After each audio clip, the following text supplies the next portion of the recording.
ഈ സ്റ്റോറി നടക്കുന്ന ഒരു സ്കൂളുമായിട്ട് ബന്ധപ്പെട്ടാണ്.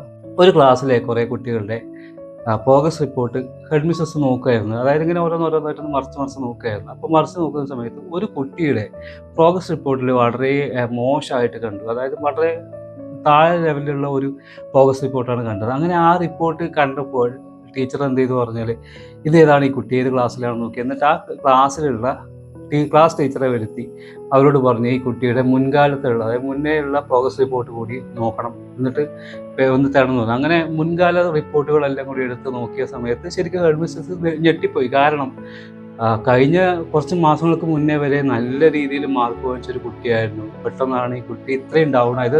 എന്തുകൊണ്ടാണ് ഇങ്ങനെ ആയത്? അങ്ങനെ അന്വേഷിച്ചപ്പോഴാണ് മനസ്സിലായത്, ആ കുട്ടിയുടെ അമ്മ ക്യാൻസർ കാരണം കഴിഞ്ഞ ആഴ്ചയിലാണ് മരണപ്പെട്ടത്. അതോടുകൂടി ആ കുട്ടിയും മാനസികമായി തളർന്ന് ഈ പഠനത്തിൽ ഉഴപ്പി ഇങ്ങനെ ആയ ഒരവസ്ഥയിലാണ്. അപ്പോൾ അത് കേട്ടപ്പോൾ ടീച്ചറോട് പറഞ്ഞു. ടീച്ചർക്ക് ഭയങ്കര സങ്കടമായി. അങ്ങനെ ക്ലാസ് റൂമിൽ പോയി, ടെഡ്ഡി എന്നാണ് ആ കുട്ടിയുടെ പേര്. ക്ലാസ് റൂമിൽ പോയിട്ട് പിന്നീട് ടീച്ചർ എല്ലാ ദിവസവും ടെഡ്ഡീനെ പല കാരണങ്ങൾ കൊണ്ട് വിളിക്കും. അതായത് പോസിറ്റീവായിട്ട് പല ഇതിലും മോട്ടിവേറ്റ് ചെയ്യാൻ വേണ്ടി വിളിക്കും. ടെഡ്ഡിക്ക് ഇതിനോട് കുറേ നല്ല കാര്യങ്ങൾ പറയും. നീ നല്ല കുട്ടിയാണ്, മികച്ച കുട്ടിയാണെന്നൊക്കെ പറയും. അങ്ങനെ ടെഡ്ഡിയെ ഏത് അവസരത്തിൽ കിട്ടുന്ന അവസരങ്ങളിലൊക്കെ ടീച്ചർ നന്നായിട്ട് കെയർ ചെയ്യാൻ തുടങ്ങി. അങ്ങനെ കുറച്ച് നാളുകൾ കൊണ്ട് ടെഡ്ഡിയുടെ പഠനം മെച്ചപ്പെട്ടു, നല്ല രീതിയിൽ മാർക്കൊക്കെ വാങ്ങാൻ തുടങ്ങി. അങ്ങനെ ഇതൊക്കെ കഴിഞ്ഞിട്ട് ടീച്ചേഴ്സ് ഡേ വരികയാണ്. അപ്പോൾ ടീച്ചേഴ്സ് ഡേ വരുന്ന സമയത്ത് എല്ലാ കുട്ടികളും ഗിഫ്റ്റ് കൊണ്ടുകൊടുക്കുമല്ലോ ടീച്ചേഴ്സിന്. അങ്ങനെ ഗിഫ്റ്റ് കൊണ്ടുകൊടുക്കുന്ന സമയത്ത് പല പല ഗിഫ്റ്റുകൾ ടീച്ചറുടെ ടേബിളിന് മുകളിൽ വെച്ചു. അങ്ങനെ ഒരു പഴയ പേപ്പറിൽ പൊതിഞ്ഞൊരു ഗിഫ്റ്റ് ടീച്ചർ കാണാനിടയിലായി. അങ്ങനെ ആ പേപ്പർ തുറന്ന് നോക്കിയപ്പോൾ അതിൽ ഉപയോഗിച്ച് കഴിഞ്ഞ ഒരു സ്പ്രേയും ഒരു ബ്രേസ്ലെറ്റ്, അതായത് അതിൻ്റെ കല്ലൊക്കെ ഇളകി പോയ ഒരു ബ്രേസ്ലെറ്റുമാണ് ഉണ്ടായത്. അങ്ങനെ ഇത് ആരാണ് കൊണ്ടുവന്നത് ടീച്ചർ അന്വേഷിച്ചപ്പോൾ അവസാനമാണ് മനസ്സിലായത്, ഇത് ടെഡ്ഡിയുടെ പണിയാണ്, ടെഡ്ഡിയാണ് കൊണ്ടുവന്നത്. അത് കണ്ടപ്പോൾ കൂടെയുള്ള കുട്ടികളൊക്കെ ചിരിച്ചു. കാരണം കളിയൊക്കെ ചിരിച്ചു, ഇതാണോ ടീച്ചർക്ക് കൊടുക്കാന്ന് പറഞ്ഞു. അപ്പോൾ ടെഡ്ഡിയോട് ചോദിച്ചു, നീ എന്താണ് ഇത് കൊണ്ടുവന്നതിന് കാരണം എന്താണ്, എന്തിനാണ് നീ ഇങ്ങനെ ഇത് കൊണ്ടുവന്നത്? അപ്പോൾ ടീച്ചർ ആ ബ്രേസ്ലെറ്റൊക്കെ കൈക്കിട്ടു, പിന്നെ ആ സ്പ്രേ എടുത്ത് അടിച്ചു. അപ്പോൾ ആ ടെഡ്ഡി പറഞ്ഞ മറുപടി എന്ന് പറഞ്ഞത്, എനിക്ക് ഇപ്പോൾ എൻ്റെ അമ്മയെ പോലെയാണ് നിങ്ങളെ സ്മെല്ല് ചെയ്യുന്നത്. കാരണം ഇതെൻ്റെ അമ്മ ഉപയോഗിച്ച സ്പ്രേ ആണ്, അവസാനമായിട്ട് ഉപയോഗിച്ച് ബാക്കി വന്ന സ്പ്രേ ആണ് ഞാൻ തന്നത്. ആ കയ്യിലിട്ടിരിക്കുന്നത് എൻ്റെ അമ്മയെ അടക്കം ചെയ്യുന്നതിന് മുന്നേ ഞാൻ കയ്യിൽ നിന്നെടുത്ത ബ്രേസ്ലെറ്റാണ് ടീച്ചർ ഇട്ടിരിക്കുന്നത്. ഇപ്പോൾ നിങ്ങൾ എൻ്റെ അമ്മയെ പോലെയാണ് എനിക്ക് ഫീൽ ചെയ്യുന്നത് എന്ന് പറഞ്ഞു. അത് കേട്ടിട്ട് ടീച്ചർ സ്തബ്ധയായി നിന്നുപോയി. അങ്ങനെ ഈ സ്കൂളൊക്കെ കഴിഞ്ഞ് ടെഡ്ഡി മറ്റൊരു സ്ഥലത്തേക്ക് പഠനത്തിലൊക്കെ പോയി. എല്ലാ വർഷവും ടെഡ്ഡി കത്തയക്കും, നിങ്ങളാണ് എൻ്റെ ഏറ്റവും ബെസ്റ്റ് ടീച്ചർ, എന്നെ പല ടീച്ചേഴ്സ് പഠിപ്പിച്ചിട്ടുണ്ടെങ്കിൽ നിങ്ങളാണ് ഏറ്റവും ബെസ്റ്റ് എന്ന് പറഞ്ഞ് എല്ലാ വർഷങ്ങളിലും ഈ ടീച്ചേഴ്സ് ഡേ സമയത്ത് ടെഡ്ഡി കത്തയക്കും.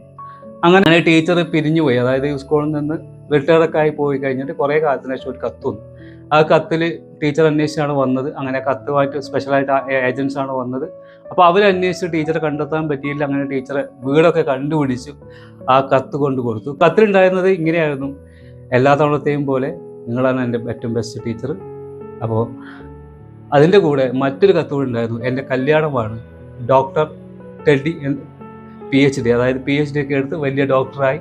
അതിൻ്റെ കൂടെ ഒരു ഫ്ലൈറ്റ് ടിക്കറ്റ് കൂടിയാണ് ഉണ്ടായത്. അങ്ങനെ ടീച്ചർക്ക് പിന്നെ പോകാതിരിക്കാൻ പറ്റില്ലല്ലോ. അങ്ങനെ ടീച്ചർ ആ ഫ്ലൈറ്റിൽ കയറി ടെഡ്ഡിയുടെ വിവാഹത്തിന് പങ്കെടുക്കാൻ വേണ്ടി വിദേശത്തൊക്കെ പോയി. അങ്ങനെ വിദേശത്തെത്തുമ്പോൾ ടീച്ചറെ പ്രത്യേകം ഹാളിലേക്ക് നയിക്കാനൊക്കെ ആളുകളുണ്ടായിരുന്നു. പക്ഷേ ടീച്ചർ പോയി ഏറ്റവും പിന്നിലിരുന്നു. പിന്നിലിരിക്കുന്ന സമയത്ത് ഈ ടെഡ്ഡി ഇത് കണ്ടു.